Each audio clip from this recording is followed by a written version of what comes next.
The Optus cyber attack takes a very unusual twist, with the purported hacker apologising to Optus and its customers, saying they've deleted the data. The Star accepts it's unfit to hold a casino licence but begs for leniency, and NASA smashes an asteroid. It's Wednesday, the 28th of September 2022. Welcome to Fear and Greed, Australia's most popular business podcast. I'm Michael Thompson, and good morning, Sean Aylmer. Good morning, Michael. Now, that NASA story, it's all for you. Oh, thank you. Well, I think we should disclose that I did actually ask you yesterday, can we please just do the entire show today on the NASA story? And somehow you overruled me. The funny thing is that, you asked kind of in a good-hearted way and then waited for an answer. So just there was that lingering thing. Maybe we could.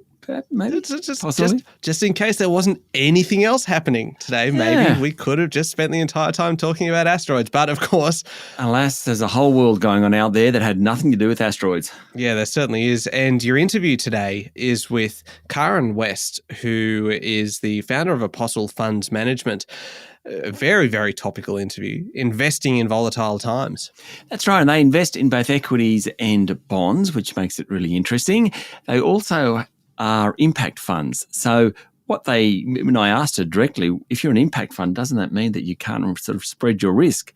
And she gave a great response why that was incorrect, and just the different asset classes that they're investing in to try and get returns for investors. And while, we know equities are going backwards and bonds are going backwards, lots of other asset classes that they've invested in. It's a really interesting chat. Yeah, it's a cracker. It's coming up a little bit later on. But the main story this morning, Sean, is really all about Optus. And the cyber attack took a pretty unusual turn yesterday. The hackers allegedly behind the data breach said that they had deleted the data and won't sell it to anyone. It's just getting just a touch weird. Would you agree? Yes, really, really weird. Now, almost 10 million current and former Optus users have had information stolen by hackers. A hacker claiming to have breached Optus's firewall then revealed stolen details of 10,000 people yesterday morning, following a release of a sample of 200 people over the weekend. The hacker then, apparently, had a change of heart and posted that the data had been deleted, that's the stolen data had been deleted, and apologised to the 10,200 Australians whose data was leaked. They also sent their deepest apology to Optus and said, hope all goes well from here. No one is saying if the leaked data is the information stolen from Optus, but clearly there is some credibility to the messages from the alleged hacker. Previously, the person had demanded $1 million ransomware, but now the hacker doesn't want that either. Very unusual. Yeah, I don't know, Sean. It just feels like there is more to this than we are hearing at the moment, but we will see kind of what comes out in coming days and weeks. Apart from the apology, what is Optus doing? Well, late on Monday night, the Australian Federal Police announced a criminal investigation working with Optus and overseas law enforcement agencies. It's also become a hot political issue, with Home Affairs Minister Claire O'Neil saying Optus had left open the door to a basic hack. Attorney General Mark Dreyfus said the breach should never have happened, but the telco's chief executive, Kelly Bayer-Rosmarin, rejected the claims yesterday, saying the attack was sophisticated. She said it was the work of some bad actors and they were the villains in this story. Ms. Rosmarin resisted calls for her to resign and said Optus would work to rebuild trust with the 11 million customers affected. That's going to be quite the job. Meanwhile, Australians around the country hit by the attack are wondering what to do, with state governments stepping in to try to help people replace things like stolen driver's licenses. It seems the one theme coming from this, Michael, is the need for two-step authentication. That's when you log in and you get sent a code to your mobile phone before being able to enter an application. Sounds like a very good idea, I think, at this point. Yeah, it certainly does. We've talked so much recently in probably the last kind of 12 to 18 months about cyber attacks, and really this is just such a huge story that is still unfolding. Yeah. Now, local markets, what happened yesterday? Well, it was actually a pretty good day given the lead-in from Wall Street. The S&P ASX 200 closed up 0.4% to 6,496 points. Notwithstanding the S&P 500, Wall Street was down 1% by the close. Now, at one point during the day yesterday, the local market had fallen sharply, but then it slowly recovered throughout afternoon trading. It was basically the reverse of Monday. The energy and materials companies did well and the more defensive stocks underperformed. BHP and Rio Tinto were both up nearly 3%. Fortescue jumped 5.5%. Woodside and Santos both did well. The banks were mixed. Best on the day was Brain Chip Holdings, up more than 7%, while the local coal companies, Whitehaven and New Hope, which tumbled on Monday, both rose sharply. There you go. Worst on the day was Core Lithium, down 5.6%. Mind you, it remains the best performing stock over the past year of the top 200, up almost 200%. And Michael, a special mention to ASX-listed lithium explorer Metals Grove Mining, not on the top 200, a very small company.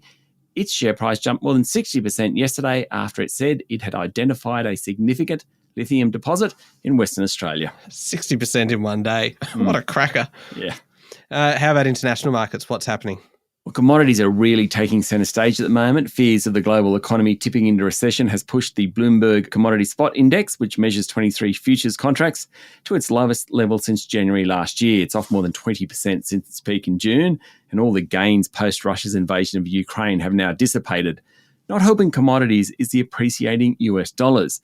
Major commodities are priced in US dollars, and as the greenback rises, commodities become less attractive for other nations. So prices of oil, copper, iron ore, aluminium and other metals have fallen in recent sessions. Speaking of currencies, Michael, the Aussie dollar remains under pressure against the US dollar, though it is up from its low on Monday evening of 64.36 US cents. It's currently trading around that 65 US cent mark. Cryptocurrencies have had a better 24 hours. Bitcoin's back above 20,000 US dollars a unit. Okay, we'll be back in a moment with the rest of the day's business news.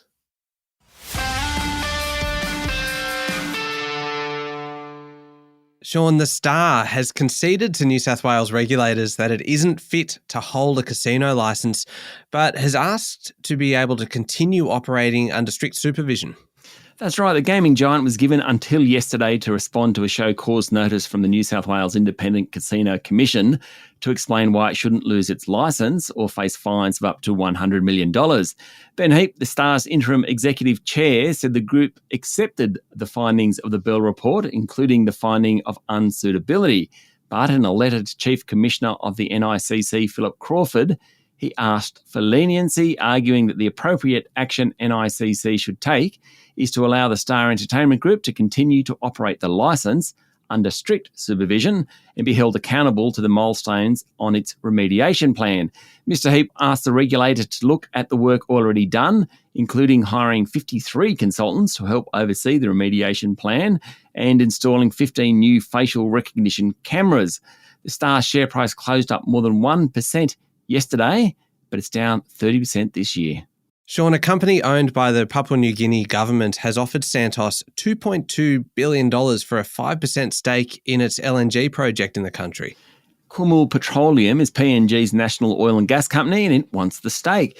If successful, Santos' stake would fall to 37.5% and the PNG's government stake would rise to 22%. Santos inherited the asset after it acquired Oil Search last year. Sean, the petrol excise will be doubled from tonight, so really, fill up today. Absolutely. A litre of petrol will cost an extra 22.5 cents, which will push it beyond $2 a litre in many parts of the country. This is the reversal of a cost of living measure introduced temporarily by the previous government. Yesterday, Treasurer Jim Chalmers said the fuel excise would cost about $3 billion every 6 months if it wasn't restored. What that means, Michael, is that car owners will be paying an extra $3 billion over the next 6 months. Dr. Chalmers also said there were dark days ahead for the Australian economy, saying the global economic outlook was getting worse. He was commenting after the OECD downgraded Australia's economic outlook for next year, but has forecast that Australia will avoid a recession. The OECD expects the economy to expand by 2% in 2023. The OECD also downgraded global growth and warned of a deep recession in Europe if Russia's invasion triggers further fuel shortages. Have you filled up yet, Sean? I have. I did it last night. And did you fill up kind of every car connected to the family? Pretty much. But I was upset because prices are still, near where I was, it was $1.93 a litre. That's still fairly high, I reckon. Yeah. You did mention last week that you thought that maybe those prices were actually starting to creep up in advance of the excise kind of going back up. And I noticed that too when I went to fill up. Even took the jerry can down so I could fill up. Did you really? Yeah. I take your warning seriously. If you tell me to do Yeah. something, I'll go, oh, I better listen. Sean told me. Just kidding. I rarely listen. Yeah, Now, good. US Vice President Kamala Harris has thanked Prime Minister Anthony Albanese for his leadership on climate change, saying it will benefit people right around the world.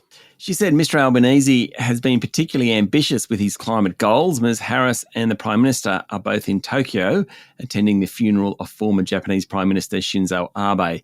Ms. Harris said the US and Australian approaches would work in tandem to tackle climate change, noting recent US legislation that dedicated $370 billion to the issue. And I quote, "That will be to the benefit of the people of our respective nations and to the benefit of people around the world." Very grand. Former Prime Ministers John Howard, Tony Abbott and Malcolm Turnbull are also in Tokyo for the funeral. How about this one, Sean? More Australians changed jobs last year than any time in the last decade, and it's actually triggered a major headache for many workers, which is paying extra tax. In the year to February, 1.3 million people changed jobs in Australia, or 9.6% of employed people. But there was a lingering cost for employers and employees because during COVID, people accrued more leave than ever before. In fact, by September last year, Australians had 185 million leave days owing, according to a story in the Financial Review. Employers should accrue the cost of leave over time, but employees that left jobs and were paid out were hit with big income tax bills. You throw in long service leave and the number grows even more. You know the best way to avoid the tax bill, Michael? How? Take a holiday. Is that an invitation for me to go? You've just come back. You can't have one for a while. Oh, cheers. Thanks a lot. Now, I know you love a list. You are quite list obsessed, really. And there is another one out. This one is the Financial Review's most powerful people in education. Yes, the top 5 includes 3 women and 2 men, and it also includes a married couple. New Federal Education Minister Jason Clare comes in at number 1, followed by Australia's longest-serving University Vice-Chancellor, Margaret Gardner from Monash. Next is Secretary of the Federal Education Department, Michelle Bruniges, and then Vice-Chancellor at Sydney University, Mark Scott.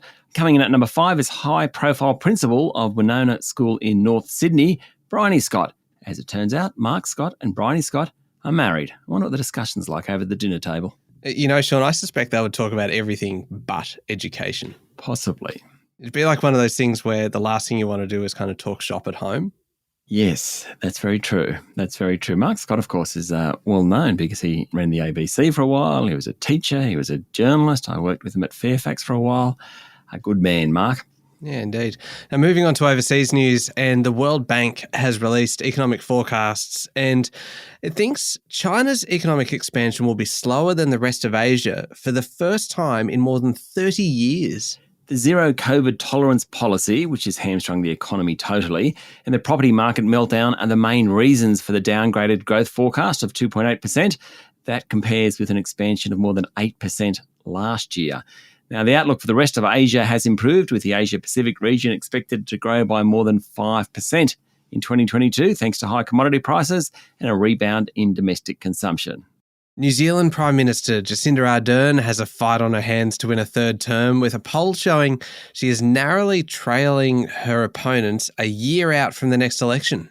Support for Ardern's Labor Party rose 1 percentage point to 34% in a One News Kantar poll published yesterday, with the main opposition National Party at 37%. Now, National's ally, the ACT Party, had 9% support, as did Ardern's partner, the Green Party, while 13% of respondents were undecided or refused to answer.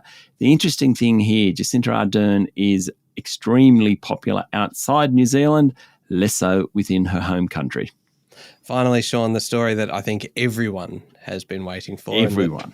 And that I think we all would have enjoyed had it been the entire program. A NASA spacecraft has smashed an asteroid in the first test of whether deflection technology could, in future, divert the path of an incoming rock from space. Really is like a movie, isn't it? It is. It is essentially just Armageddon. So the 600-kilogram DART projectile closed in on its target yesterday. As it did, its camera sent back a spectacular series of images at a rate of about 1 per second, basically until rocks, boulders and smooth ground became visible on the surface of the peanut-shaped asteroid.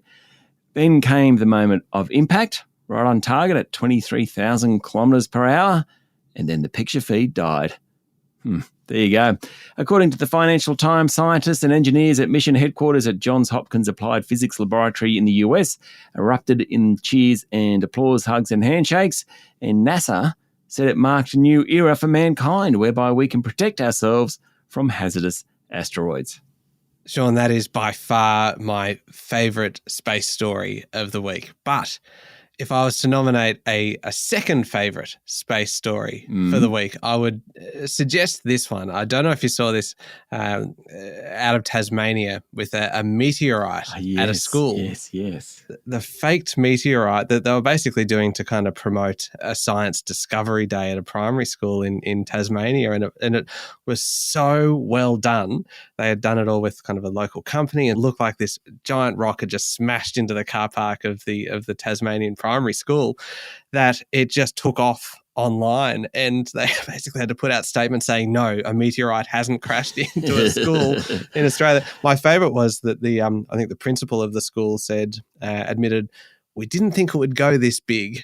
well, I mean, the thing is, it looks fantastic. If you search for it, just look for, I think, Corpus Christi Catholic school meteorite or something like that. You will find it. It's an absolute ripper. Second favourite space story of the week. Fantastic. Anyway, all right, up next is the Fear and Greed Daily interview with Karen West from Apostle Funds Management. Yep, as we mentioned at the top of the show, great chat about how to invest in volatile times, particularly when you're an impact investor. Indeed, it's coming up next in the Fear and Greed playlist on your podcast platform or at fearandgreed.com.au. Thank you, Sean. Thank you, Michael. It's Wednesday, the 28th of September, 2022. Make sure you're following the podcast and join us online on LinkedIn, Twitter and Facebook. I'm Michael Thompson, and that was Fear and Greed. Have a great day.